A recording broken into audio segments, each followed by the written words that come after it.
شب قدر کے یہ جو آج کی مبارک رات شب برات، اس کے بارے میں فرمایا انا انزلناہ فی لیلۃ مبارکہ، اللہ فرماتا ہے ہم نے برکت والی رات میں نازل کی ہے۔ یہ کیوں برکت والی رات ہے، اس کی وجہ آپ کو بتاؤں۔ دیکھو ہم پورا سال اللہ تعالیٰ سے مانگتے ہیں، پورا سال دعائیں مانگتے ہیں، یا اللہ ہم بیمار ہیں شفا دے، یا اللہ غریب ہیں امیر کر دے، جو بھی دعائیں مانگنی ہوتی ہیں، جو مقصد مطلوب ہوتا ہے وہ مانگتے ہیں اللہ سے۔ ساری رات بندہ مومن اللہ تبارک و تعالیٰ سے دعا مانگتا ہے، سارا سال دعا مانگتا ہے، یا اللہ میں غریب ہوں مجھے امیر کر دے، یا اللہ بیمار ہوں شفا دے، یا اللہ گناہگار ہوں بخش دے، یا اللہ رزق کم ہے رزق کو زیادہ کر دے۔ اس رات کو مبارک رات اس لیے کہا گیا، پورے سال کی راتوں میں بندہ اللہ سے مانگتا ہے، اور جب یہ مبارک رات آتی ہے تو اللہ بندوں کو بارگاہ اللہ تعالیٰ بندوں سے سوال کرتا ہے۔ پوری سارا سال بندہ اللہ سے سوال کرتا ہے، اس رات اللہ بندے سے سوال کرتا ہے۔ اللہ سوال کرتا کیسے؟ حدیث شریف میں فرمایا پورا سال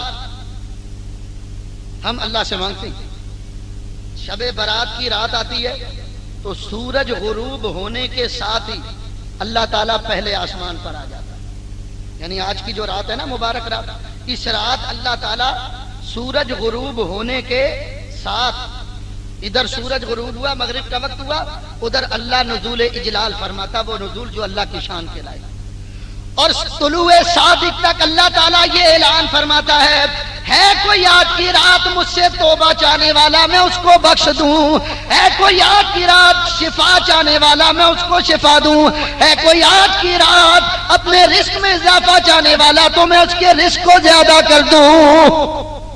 تو پورا سال ہم اللہ سے سوال کرتے ہیں، اس رات اللہ بندوں سے سوال کرتا ہے کوئی مجھ سے مانگنے والا، تو اس لیے اس رات کو مبارک رات کہا۔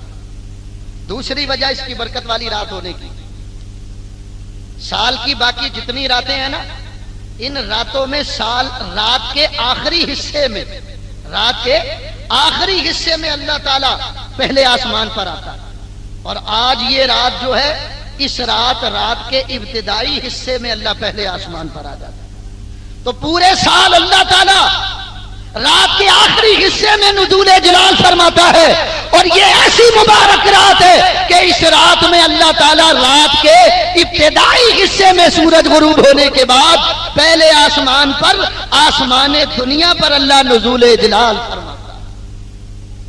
تو اس لیے اس رات کو برکت والی رات کہا گیا، مبارک رات کہا گیا، اور اس رات میں بہت سارے لوگوں کی بخشش ہوتی ہے۔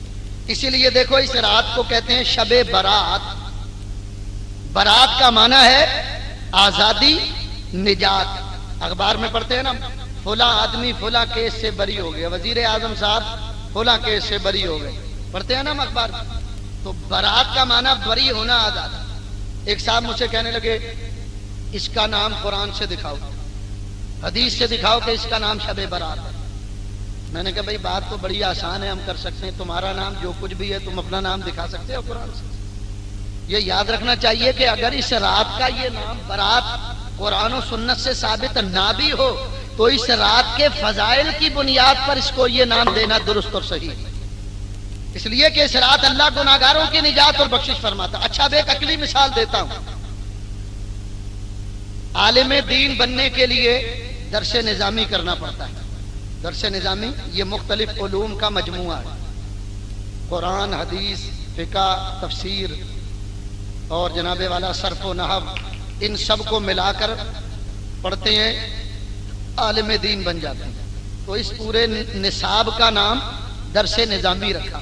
حضرت ملا نظام الدین محمد سہالوی رحمۃ اللہ علیہ کا نام پر اس کا نام درس نظامی رکھا۔ اب میں ان مولویوں سے پوچھتا ہوں کہ جس درس کو، جس نظام کو، جس تعلیم کو تم پڑھ کر مولوی بنتے ہو اس کو درس نظامی کہتے ہیں، تو ذرا اس کا نام قرآن و سنت سے دکھاؤ، درس نظامی کہاں ہے قرآن و سنت؟ تو یہ ایسا بے وقوفانہ سوال ہے جو لوگ کرتے ہیں، یہ سوال وہی کرتے ہیں جن کی یہ منزل خالی ہوتی ہے اوپر۔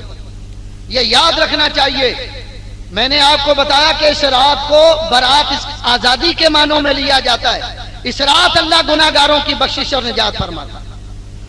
اب اس رات میں کون کون سے کام کرنے چاہیے، بس یہ مجھے بتانا ہے، تاکہ ابھی رات کا ابتدائی حصہ تو آپ حضرات اس حصے میں اس رات میں اللہ تعالیٰ کی عبادت کریں اور یہ کام کریں۔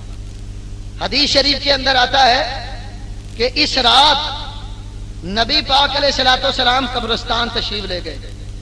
کس کتاب میں؟ ترمذی شریف میں یہ حدیث پاک موجود۔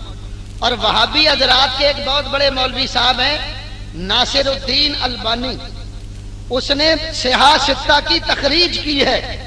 صحاح ستہ کی 6 مشہور کتابیں ہیں، ان کی تخریج کی، صحیح احادیث کو ایک طرف کیا اور ضعیف احادیث کو ایک طرف کیا، تو اس نے صحیح احادیث کو جمع کر کے ایک کتاب لکھی جس کا نام ہے سلسلۃ الصحیحہ۔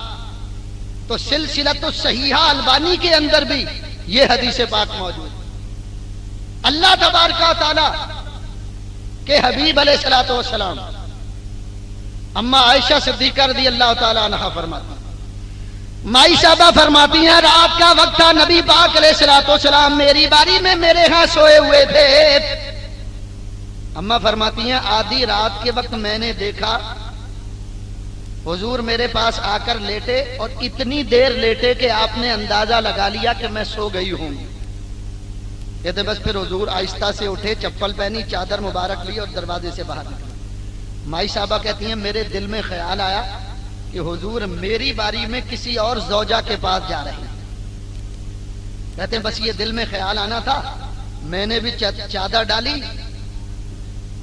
اور نبی کریم کے پیچھے نکلی۔ مائی صاحبہ فرماتی ہیں چلتے چلتے میں نے دیکھا کہ نبی پاک علیہ الصلوۃ والسلام کا رخ بجائے ازواج مطہرات کے حجروں کی طرف ہوتا، میں نے دیکھا کہ اللہ کے نبی کا رخ جنت البقیع قبرستان کی طرف تھا۔ تو مائی صاحبہ فرماتی ہیں میں دل میں نادم ہوئی کہ عائشہ تو نے کیا خیال کیا تھا، اور دیکھو اللہ کے نبی کس شان میں۔ وہ کہتے ہیں حضور جنت البقیع میں آیا۔ مائی صاحبہ فرماتی ہیں میں بھی جنت البقیع میں آئی تو حضور نے مجھے آواز دی عائشہ رضی اللہ تعالیٰ۔ فرماتی میں حضور کے قریب ہو گئی۔ حضور نے فرمایا تم نے کیا خیال کیا تھا، ہم کسی کا حق مارنے والے؟ وہ جو اما عائشہ نے خیال کیا تھا نا کہ حضور میری باری میں کسی اور زوجہ کے پاس جا رہا ہے، تو حضور نے فرمایا اللہ کا نبی کسی کا حق مارنے والا نہیں، تم نے کیا سمجھا کہ ہم تمہاری باری میں کسی اور کے پاس جا رہے ہیں؟ فرماتی میں نادم ہوں، شرمندہ ہوں۔ حضور علیہ الصلوۃ والسلام نے فرمایا عائشہ جانتی ہو آج کون سی رات ہے؟ عرض کی اللہ و رسولہ عالم، اللہ اور اس کا رسول زیادہ جانتے ہیں۔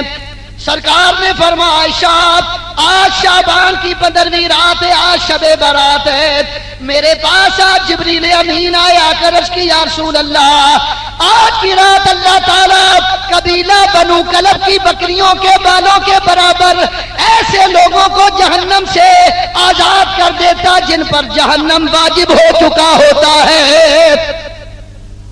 آج کی رات قبیلہ بنو کلب، عرب میں ایک قبیلہ تھا بنو کلب، اس قبیلے کے پاس سارے عرب میں سب سے زیادہ بکریاں تھیں، اتنی بکریاں کسی کے پاس نہیں۔ اب میں آپ سے پوچھتا ہوں ایک بکری میں کتنے بال ہوتے ہیں؟ کوئی بتا سکتا؟ نہیں، ٹھیک ہے نا؟ تو اب ہزاروں بکریوں کے جسم میں کتنے بال ہوں گے؟ کوئی بھی نہیں، اللہ ہی جانتا ہے۔ تو حضور فرماتے ہیں یہ ایسی رات ہے آج کی کہ اس قبیلہ بنو کلب کی بکریوں کے جسم میں جتنے بال، ان بالوں کی تعداد کے برابر اللہ آج کی رات گناہگاروں کو جہنم سے آزاد کر دیتا ہے، اللہ بخش دیتا ہے اس رات میں گناہگار۔ تو اس حدیث سے یہ پتا چلا کہ اس رات نبی کریم علیہ السلام قبرستان تشریف لے گئے۔ تو اس رات ایک کام یہ کرنا چاہیے کہ قبرستان جانا چاہیے۔ بعض لوگ کہہ دیتے ہیں کہ قبرستان جانے کا کوئی ثبوت نہیں، اب ان کو تو اللہ ہی لے جائے تو وہ قبرستان جائیں بھائی، وہ ویسے تو جانے کے لیے تیار نہیں، اللہ ہی لے جائے ان کو تو وہ جائیں۔ حالانکہ آپ یہ بھی جانتے ہیں کہ قبرستان جانے کا تو خود نبی کریم نے حکم فرمایا۔ صحیح مسلم شریف کی حدیث ہے، حضور علیہ السلام فرماتے ہیں کنت نہیتکم عن زیارت القبور فزوروها، سرکار فرماتے ہیں میں تمہیں قبروں کی زیارت سے منع کیا کرتا تھا، اب میں اجازت دیتا ہوں کہ قبروں کی زیارت کیا کرو۔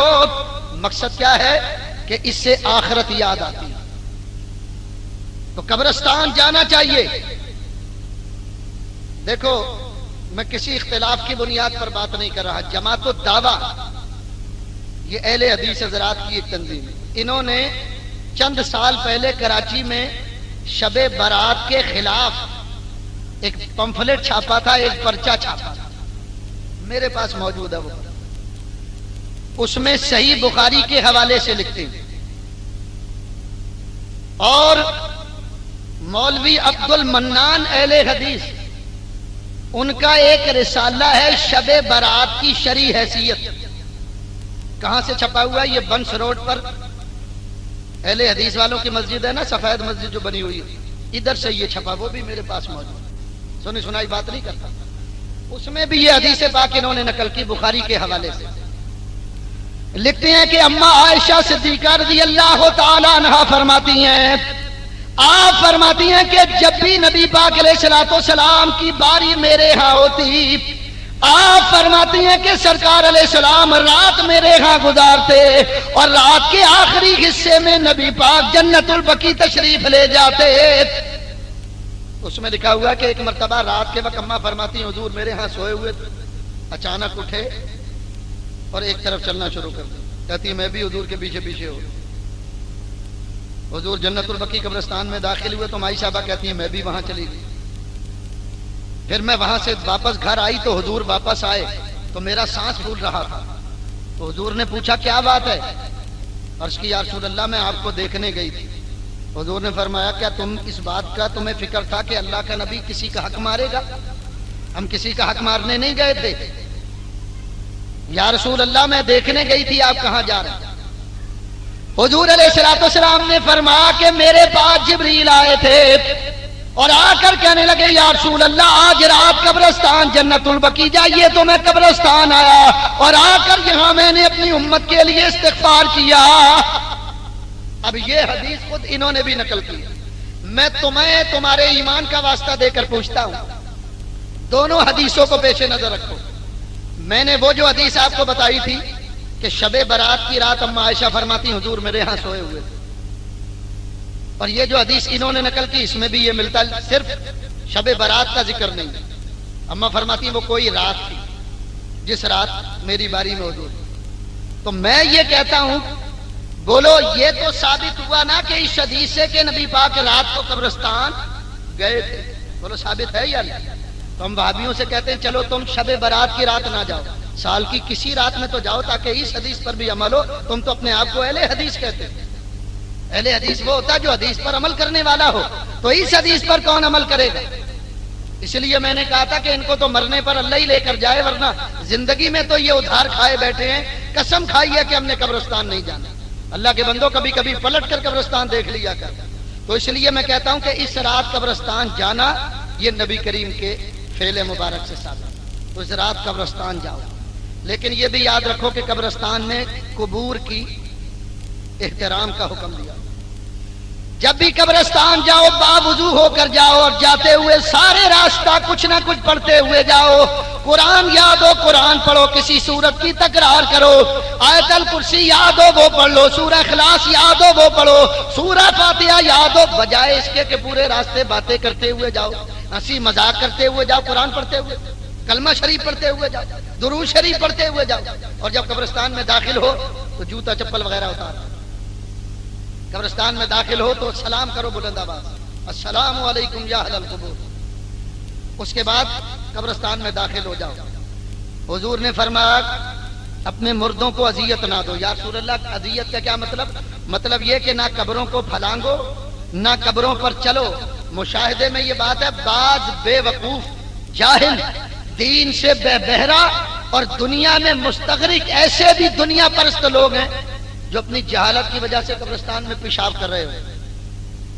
ایسے بھی لوگ تمہیں ملیں گے. ان کے نزدیک قبرستان کی اہمیت بھی کوئی نہیں. وہ لانتی جبکہ یہ بھی جانتے ہیں کہ انہوں نے بھی مر کے قبر میں جانا. تو قبرستان عبرت کی جگہ ہے. بات چیت قبرستان میں کوئی فالتو بات نہ کرو.